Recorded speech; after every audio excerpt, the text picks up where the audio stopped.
अहो ऑफिसमध्ये एवढं लवकर कसं काय आला तुम्ही आज? अगं उद्या पप्पांचं वर्षात नाही का, मग म्हटलं जरा लवकर घरी जाऊया आणि तयारी करूया. अहो मग त्यासाठी तुम्ही कशाला लवकर आलात? मी सगळी तयारी केली. अगं होय, पण आपल्याला पण त्यातलं सगळं कळत नाही ना, मग आईला पण थोडंसं विचारून घेऊया. अहो मी आईला सगळं विचारलंय.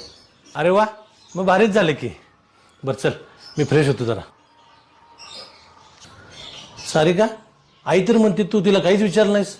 हा मग होईच की, मी काय तुमच्या आईला विचारलं नाही, माझ्या आईला फोन करून सगळं विचारले. तुझ्या आईला विचारलंस?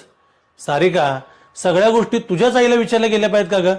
आपली आई होती ना घरात. मी माझ्या आईला विचारलं, त्यात काय झालं? अगं आपल्या घरातल्या गोष्टी काय करायच्या आहेत काय नाहीत ती तू आपल्या आईला विचार ना. तू तुझ्या आईला कशाला विचारतेस?